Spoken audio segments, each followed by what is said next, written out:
What's up, everybody? Welcome back to the Pick Six Podcast Show here on CBS Sports HQ. Will Prince and John Breach and Ryan Wilson in lovely Los Angeles on a rooftop helipad in Marina Del Rey, feeling fancy.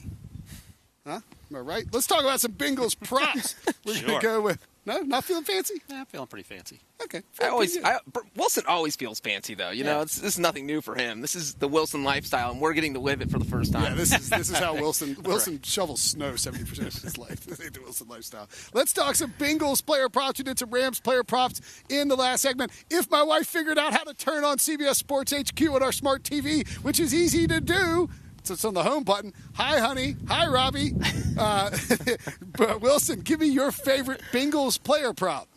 I like that Brenton said hi to his son, but gave his wife a backhanded compliment that she couldn't turn on the television. I was texting with her about it, trying to bump our viewership up. So I'm going to go with Joe Mixon, breached 16.5 rush attempts, and I keep hitting you here because the biggest issue facing Joe Burrow, I think you would agree, is... You think over, right? Over 16.5 rushing attempts. That's right. Sorry. The biggest issue facing Joe Burrow is the lack of pass protection. So the best way to keep Joe Burrow upright and keep him out there for 60 minutes is to lean on the running game. And Joe Mixon has been sort of on and off fits and starts when it comes to the running game. I think they get more consistent, feed them early, get going, because what we've seen with the Rams front seven, and as you've noted, Aaron Donald is a fantastic player, Von Miller's a great player, but they're not that big. You can push them around a little bit. And if you do that early and get Mixon going, I think that's a good sign for not only the Bengals' run game, obviously, but also for Joe Burrow's health. Yeah, and to that point, Ryan, I also have a Joe Mixon or a Joe Mixon prop, and I feel like he could be a key to the game because it's not just him getting going on the ground. That will help protect Joe Burrow.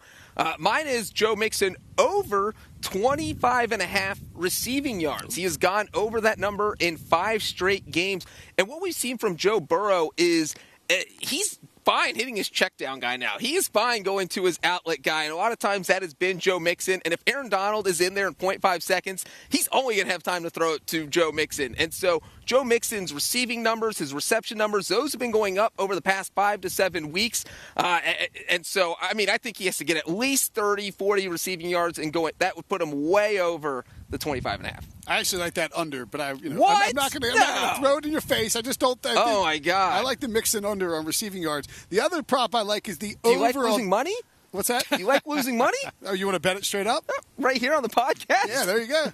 All right, it's a done deal. I take 30.5 receiving yards. Over under. I'll take under. You take over. 25.5. I'm just kidding. I'm going to take Tyler Boyd over receptions.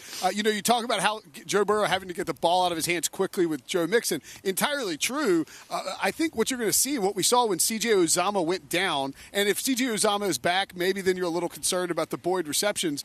But Boyd's number is undervalued relative to his role, particularly on third down when they're trying to get that ball out of Burrow's hand. And I think if they're passing early, it's going to be to Boyd. I think he picks up, I think we get 6-7 receptions for Tyler Boyd, easily clears his number. What about a Bengals team prop for you, Wilson? So last touchdown score, I had Cooper Kupp.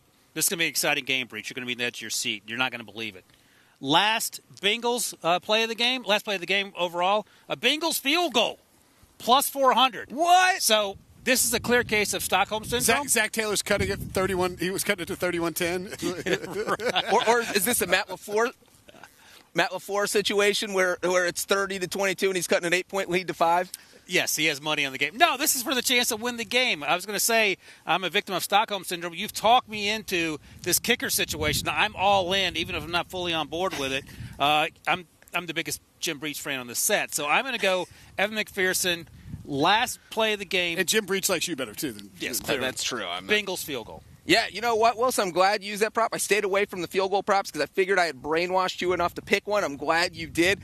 Mine is going to be we keep talking about how much the Rams are going to destroy the Bengals' offensive line. Well, I'm going to reverse that thinking, and my Bengals prop is going to be that they get the first sack in the entire game. And if that happens, that pays out at plus 160, which kind of blows my mind because if the Rams get the ball first, you have Trey Hendrickson, you have Sam Hubbard, you have a lot of guys who can get to the passer. Teams have been able to sack Matthew Stafford. Hendrickson had the 5th most sacks in the league this year.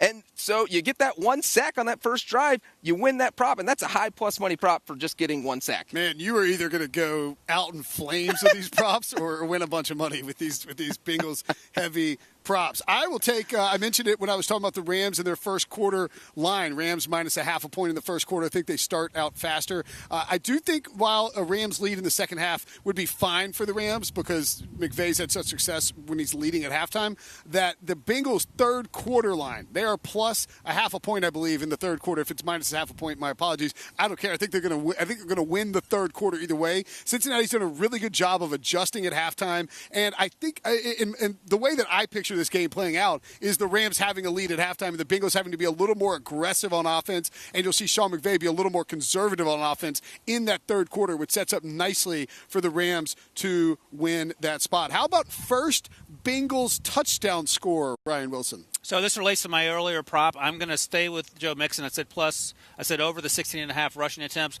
I have him as the first touchdown scorer. They get inside. He can even rip one off from 20. We saw him do that throughout the playoffs when given the opportunity when he started to warm up. And I think if they warm up early and they lean on the running game and keep Joe Burrow upright, you have an opportunity for Joe Mixon to score early. It's plus 375, which seems pretty good, but apparently you guys are better. You're willing to take, trying to make a little more money here. Yeah, I like Mixon because he could score on the ground or he could catch multi-threat. I like T. Higgins. We saw T. Higgins. Joe Burrow loves throwing. He came up huge in the AFC Championship game with over 100 receiving yards. And if the Rams are out there double and triple teaming Jamar Chase, that's going to open things up for T. Higgins, especially down in the red zone. And his odds are plus 450. I love that. I think that's great value for a receiver like Higgins, who I think he'll have a touchdown in the game, and even better if it's the first one to hit that plus 450. I'm going to go with the tight end, and this is obviously dependent on whether or not C.J. Uzomah plays. If C.J. Uzomah plays, don't bet on Drew Sample to score the first touchdown for the Bengals. But 14-1 at Caesars for Drew Sample to be the Bengals' first touchdown scorer. I think you will. We have the Rams have a good secondary, good corners. And Sample's a guy where you can I think you could run like a flood concept to the left with some play action and leak him out easily when you're down there at the goal line. And that's a good spot for the tight end. We've seen Burrow target his tight ends in those short area red zone opportunities. I think Sample, and again, like the Rams could go up 21-0, and you could still get a Drew Sample touchdown. 14-1, very nice value. Don't want to play it if C.J. Uzomah ends up being active for the Rams. Wilson, final question for you here. What about a Bengals player to win Super Bowl MVP? I'm all in. 33 years later, it finally happens, Breach. A kicker wins MVP, plus 7,500. Is this a case of you getting the answers in faster than Breach? No. He said he's staying away from the kicker prop, so he has something planned later in the week. But let me ask you this, Breach. 4 for 4 on field goals, and you kick a 51-yarder to win it as time expires. You're the MVP, right? Hey, that feels right. I think it happens. He's hit so many game-winning field goals already in the playoffs. Look, I love the kicker. I couldn't take it because Ryan took it. And usually I don't love taking quarterbacks because it's even money or less. But not Joe Burrow. He's plus 220. You're going to give me a starting quarterback with greater than 2-1 odds? I'm all over it. I love Joe Burrow at plus 220. Look, Burrow and Stafford are both good values if you believe that the team's going to win. Burrow, you can really just take the Bengals on the money line, I think, and you wouldn't have to worry about somebody else winning. Stafford certainly gives you a better value on that money line bet than just taking the Rams on the money line. I'm going to reach deep here and go T. Higgins. What? I think Higgins he's at 40-1. And while Jamar Chase is the guy that we all focus on, T. Higgins is a very popular receiver with Joe Burrow. He is capable of putting up big games. And if he goes nuclear in this game and has like 3/4 of the receiving yards because Jamar Chase is being trailed by Jalen Ramsey or something, then Higgins can absolutely steal that award. Do you want a sports network that delivers everything that matters about the game? The highlights, the picks, the instant analysis, no yelling, no fake debates, no politics. Hit the subscribe button and never miss a moment.